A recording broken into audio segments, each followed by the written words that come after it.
Hello, I'm Zoe, and welcome back to the channel.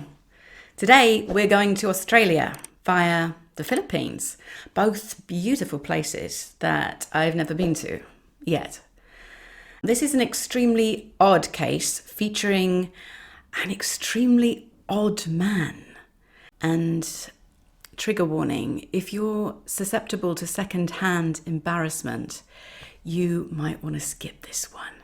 There is a high level of cringe on top of all the other dark subject matter, just so you're aware.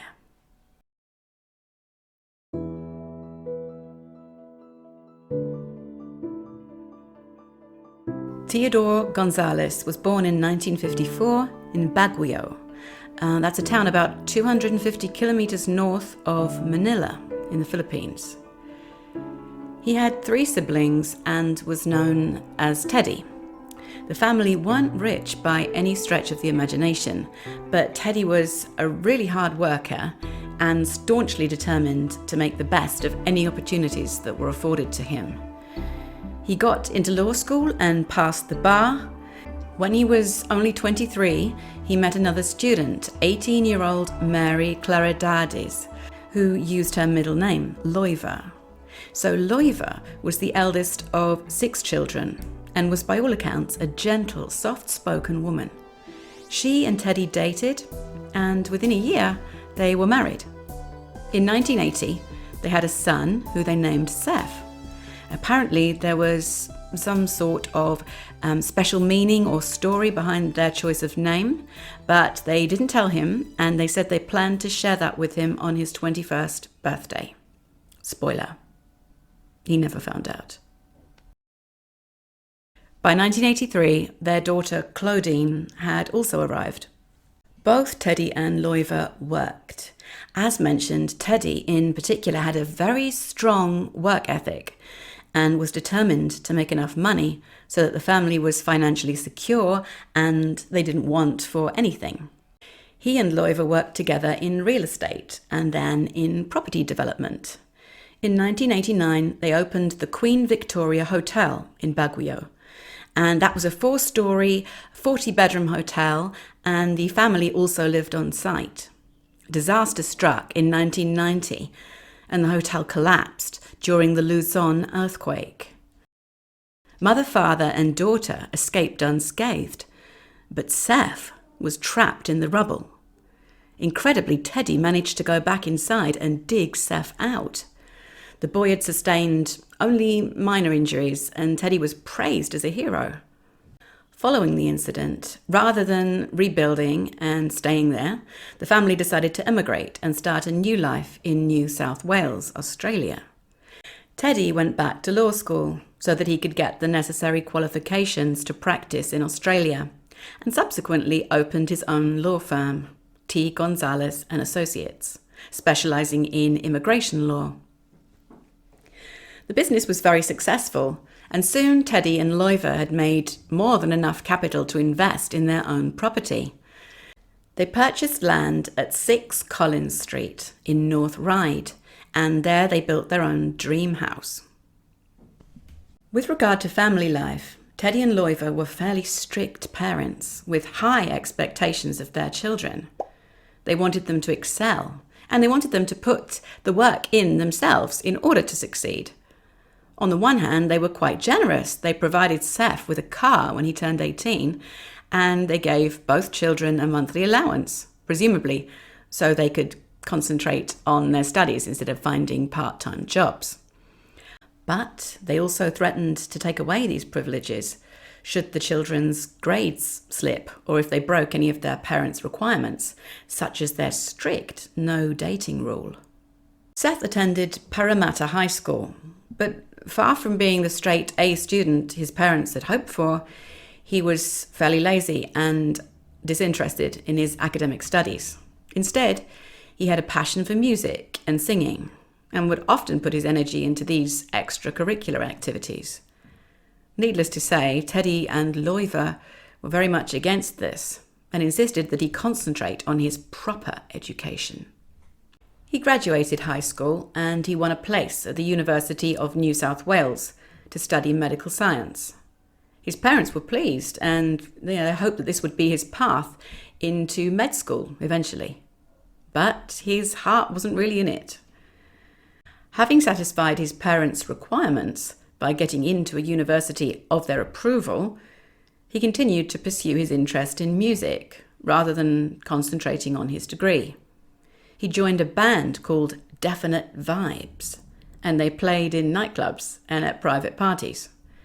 They made some decent money on the side, and Sef revelled in the spotlight. Not long after, a fan page appeared on the internet. It's still there to this day.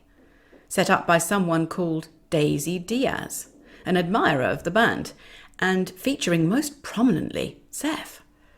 There are photos of him singing in the band, posing with models, and on photo shoots. Daisy sang his praises. Quote, "Every time I close my eyes, I thank the Lord that I've got you, babe, and you've got me too. Some people think there is no such thing as a dream decent guy. Well, in my eyes, you prove them wrong, Sef. If you ever stopped being my friend, I would be so incomplete." Sef ended up dropping out of his medical science course after 2 years, and instead he started a law degree at Macquarie University. This seemed to suit him better. His grades improved, and his father even employed him part-time at his law firm as a paralegal. His parents also rewarded him with a car, a blue Ford Festiva, complete with a personalised number plate, SEF 80G. Sef's sister Claudine also seemed to be doing well at school. She was a popular girl with many friends and had aspirations to become a teacher. Against her parents' wishes, she had been dating a 19-year-old boy named Chris. And concerned that this relationship would distract her from her studies, Teddy and Loiva sent her away to live in Melbourne with her auntie for a time. However, Claudine and Chris stayed in contact until Sef intervened, emailing him and threatening him that if he didn't stop contact with his sister, Sef and his gang would come and visit him. Chris backed off, and of course Claudine was furious. She retaliated by informing their parents that Sef had been falsifying his degree results, which was true. He had boasted to her previously that since he'd been failing all 4 courses, he simply intercepted the letters, rewrote them, and gave the fake results to their parents. Teddy and Loiva were incensed. They threatened to confiscate his car, stop him from working at the law firm, and even disinherit him. It's the 10th of July, 2001. It was the school holidays, so Claudine was back at home and staying with the family. She'd been studying all day because she was going back to Melbourne to begin school again the following week. Teddy and Loiva left for work in the morning, and Sef went to uni, and then on to his father's office in the afternoon to help with some IT issues. He had plans to go out in the evening with his friend Sam. He picked Sam up at 8 p.m, and the pair went to Planet Hollywood, and then on to a games arcade, where they stayed until about 11 p.m. Then Sef dropped Sam home and drove back to his parents' house at Collins Street, arriving around 11:30 p.m. Upon entering the house, he discovered the bodies of his murdered family members.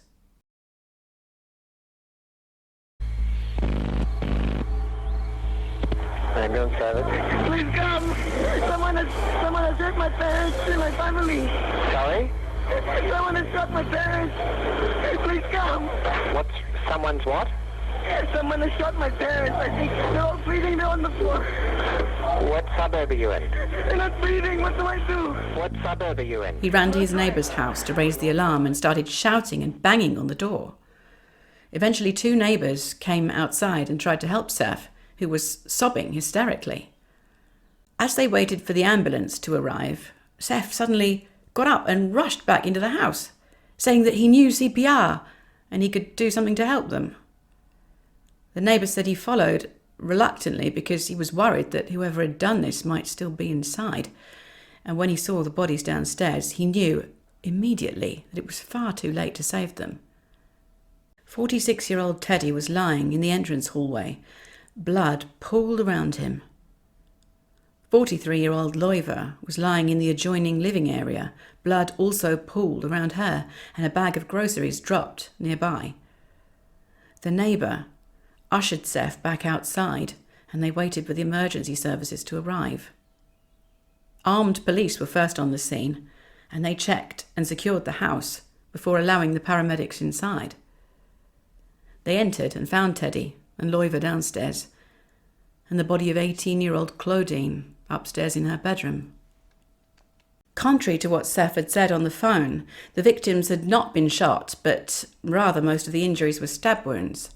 Teddy had sustained 12 injuries, mostly in his upper body, and his jugular artery had been severed, leading to his death through massive blood loss. There were defensive wounds on his arms and hands, showing that he'd put up a struggle and attempted to fight his attacker off. Loiva had injuries to her face, back, chest and groin, and also displayed defensive wounds on her hands.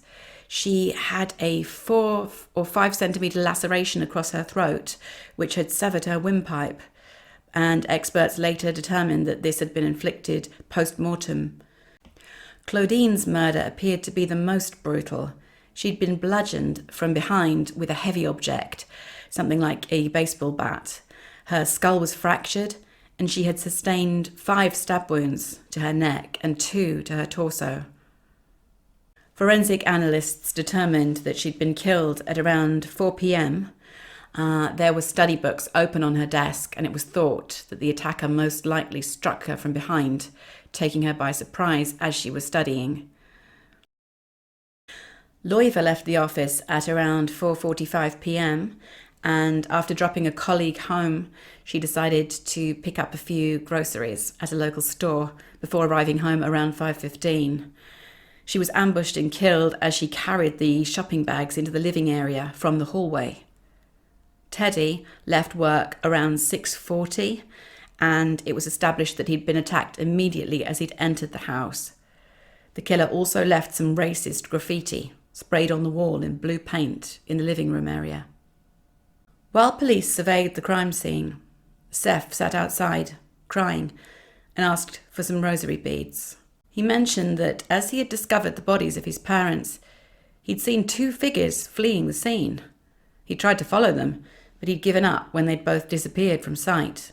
When he was asked whether he could think of anyone who would want to hurt his family, or indeed any incident that could have triggered this, he said that something had happened the night before, actually. According to Sef, the family had been out celebrating Claudine's 18th birthday at a restaurant, and during the car journey home, they'd been involved in some kind of road rage incident, whereby the occupants of the other vehicle had pulled alongside their car and shouted "bloody Asians" at them. So this, combined with the graffiti in the house, forced the police to consider whether this was a racially motivated attack. There were also signs that a motive for the attack could have been robbery. Both Loiva's handbag and Teddy's briefcase had been ransacked, and the contents strewn around the room. The house phone line had been cut, and many of the wardrobe doors were open as if someone had been rifling through them. In reality, detectives never believed that the motive for the attacks was a robbery.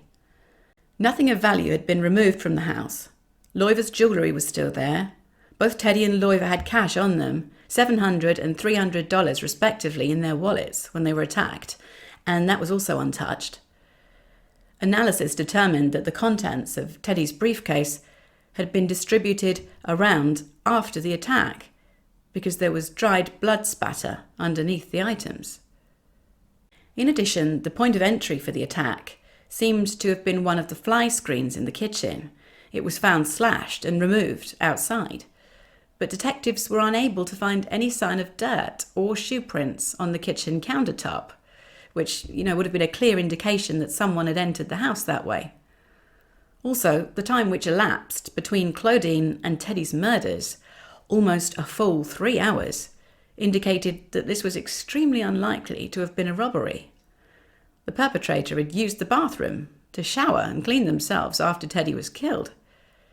They certainly hadn't seemed in a rush to leave.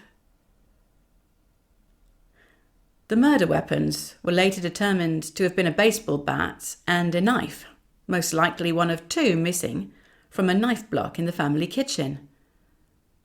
Bloody shoe prints were found downstairs and could not be matched to anyone who had been on the scene that evening.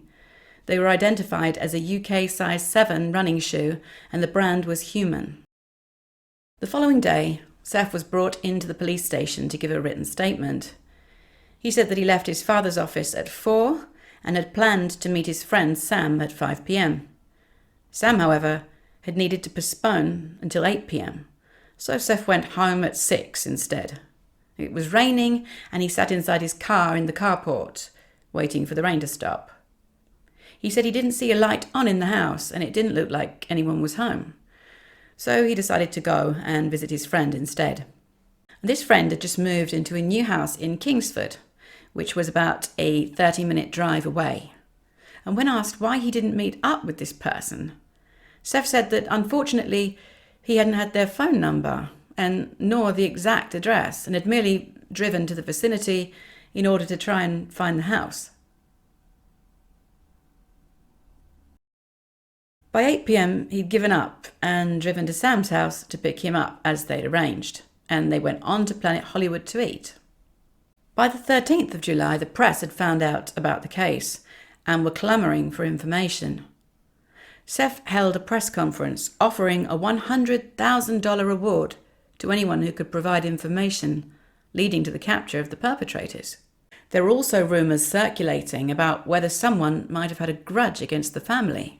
Perhaps Teddy's law firm hadn't been quite so squeaky clean as it had appeared on the surface. It was suggested that this was a hate crime after pictures of the graffiti were circulated in the papers.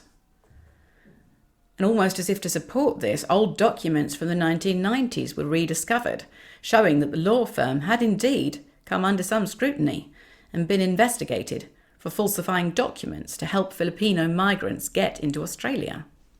Teddy was taken to trial over this, but ultimately cleared of any wrongdoing. On the same day as the press conference, 3 days after the murders, Sef visited his father's accountant and tried to get access to his inheritance. Now, this obviously raised a few eyebrows. The family's combined assets were nearly $3 million, and Sef was suddenly the sole beneficiary. In a straightforward case, probate can take some months to go through, and there are certain legalities. In this case, the police were in the early stages of an ongoing murder investigation, so there was no possibility Sef was getting access to any of his potential inheritance.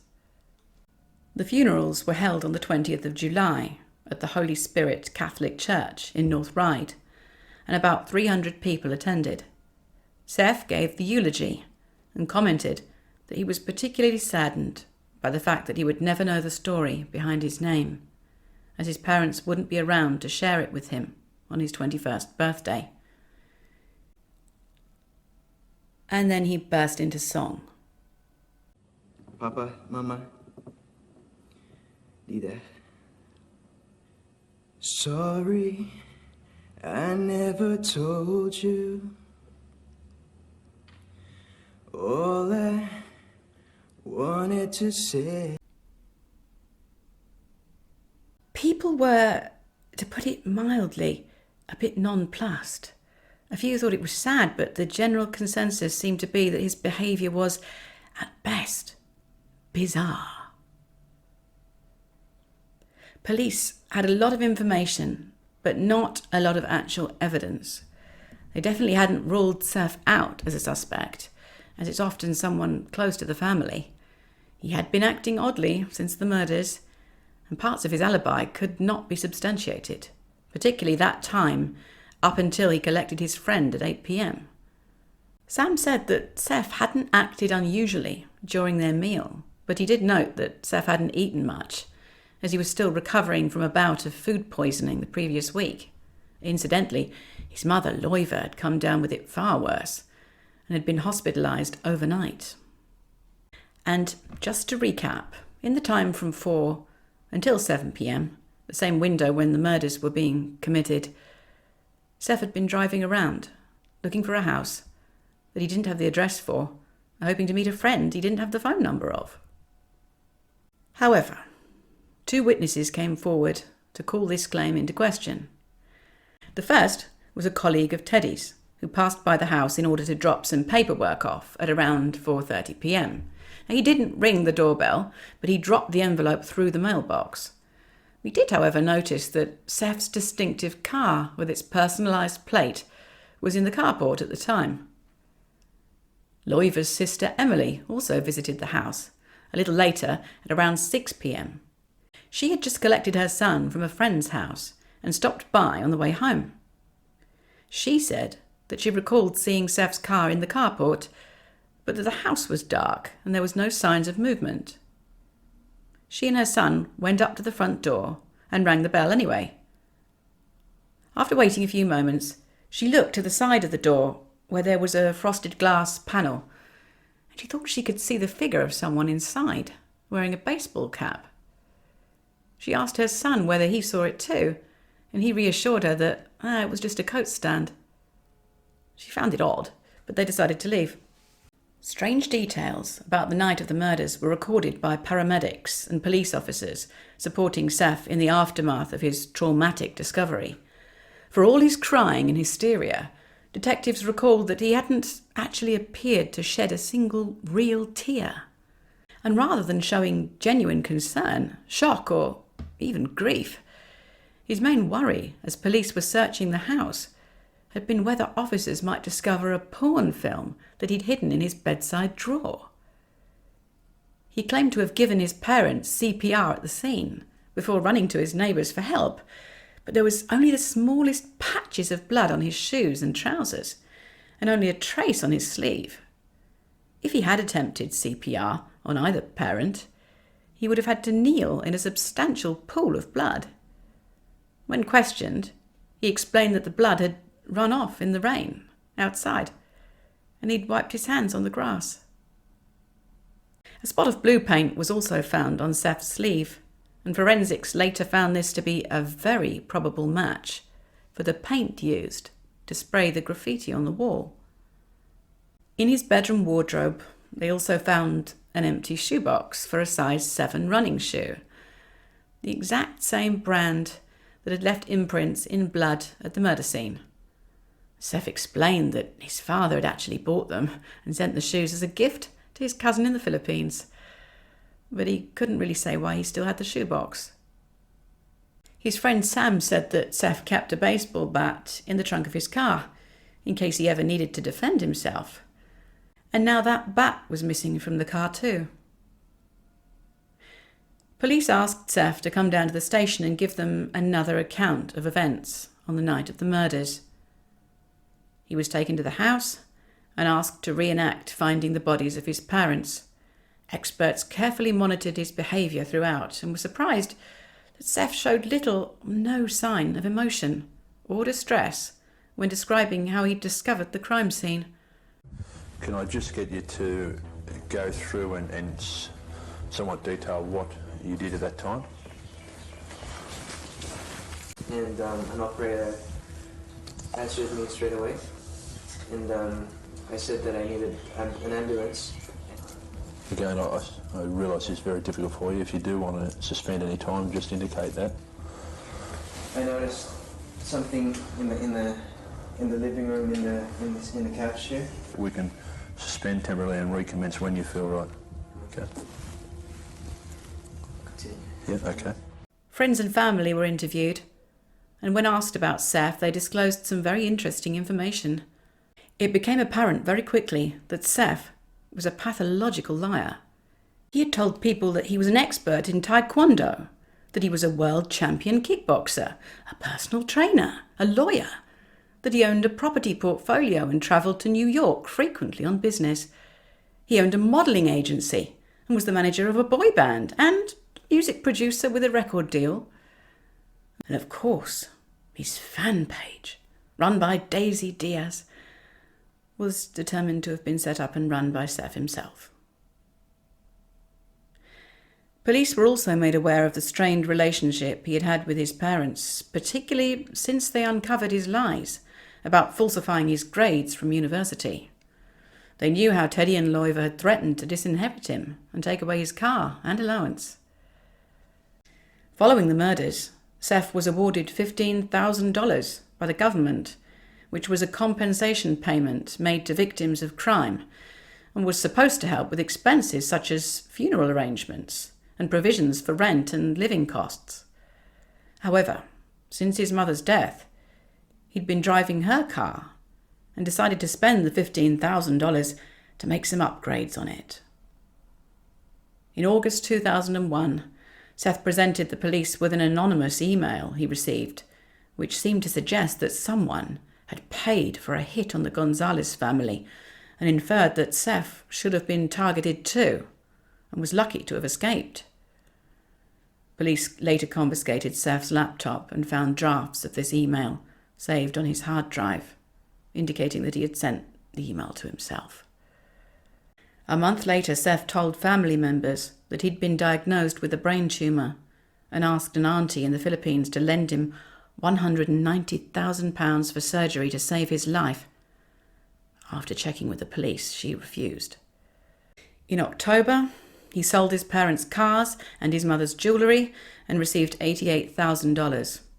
He used it to put a $5,000 deposit down on a brand new Lexus and made a plan to pay off the £170,000 balance when his inheritance came through.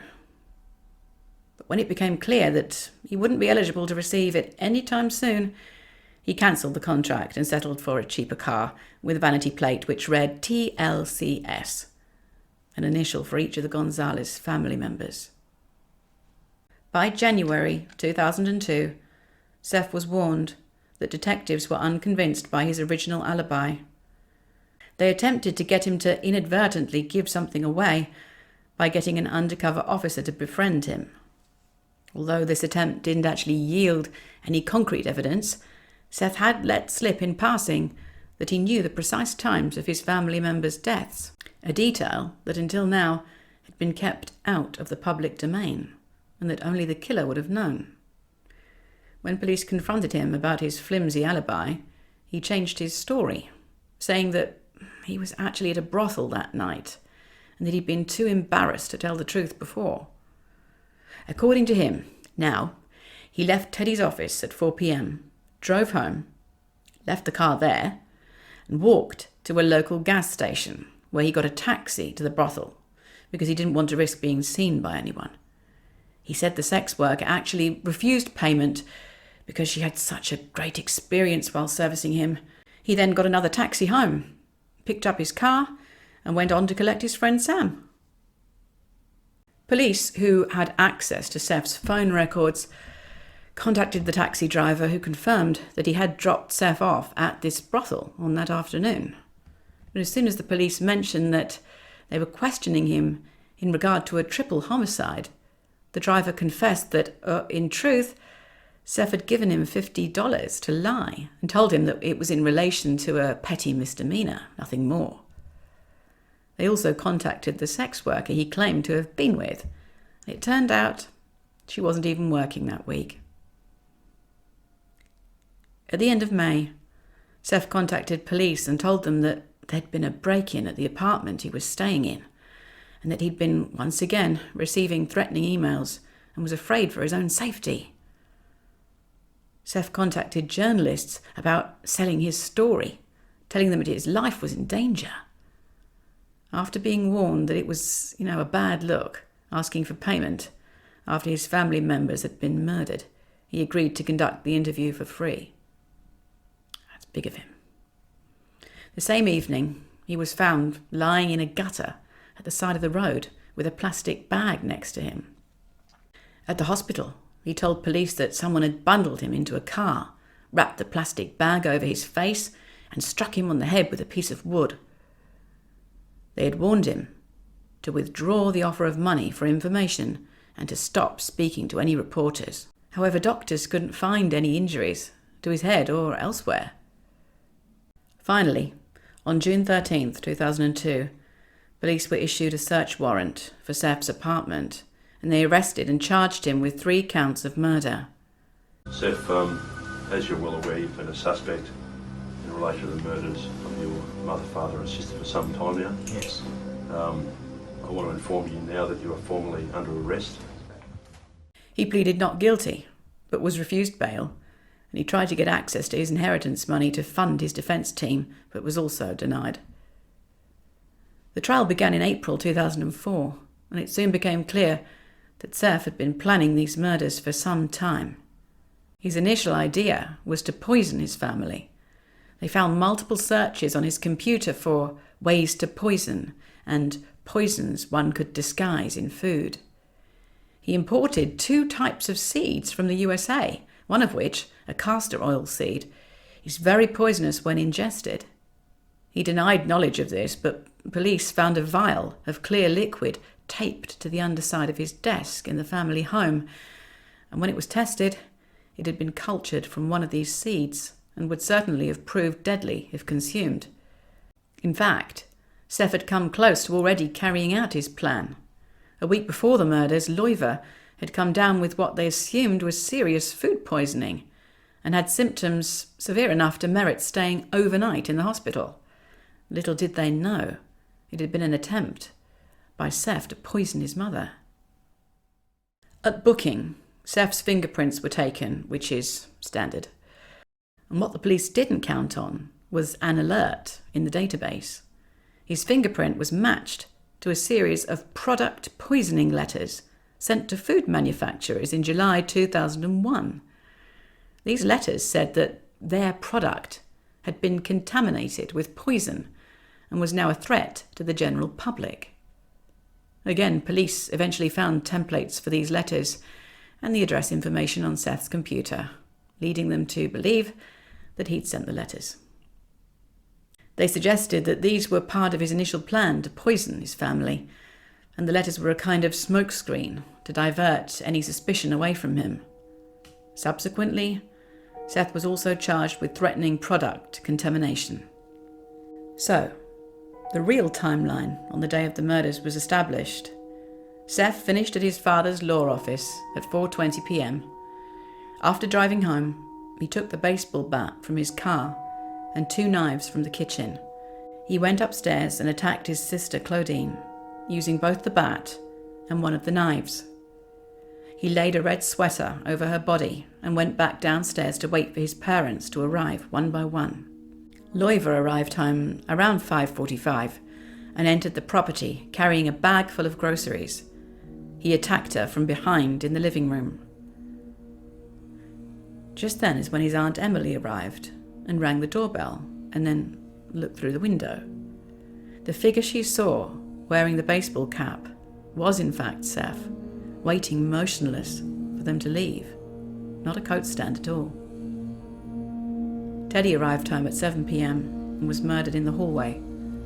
Sef then took a shower and attempted to stage the scene to look as though someone had broken into the house to rob it, and sprayed the graffiti on the wall to suggest that they'd been victims of a racially motivated attack. He collected the murder weapons, the clothes, the shoes, spray cans, and drove away, dumping them en route to his friend Sam's house. On the 20th of May, 2004, Sef was found guilty of 3 counts of murder. They dropped the lesser charge of food contamination. He had always maintained his innocence and was heard to gasp audibly in shock when the verdict was read out in court. He had been assessed by a psychiatrist prior to the trial and was found to be free from any mental illnesses and fit to stand trial. He was sentenced to 3 concurrent life sentences without the possibility of parole. And, well, that's the conclusion of today's case. Thank you so much for watching. If you found it interesting, please like, comment, or subscribe, or if you're feeling particularly generous, all 3. Let me know what you think about this case. What do you think was going on in Sef's mind that he was so sure he'd be found innocent? Above all, have a great week, and I'll see you in the next one. Bye.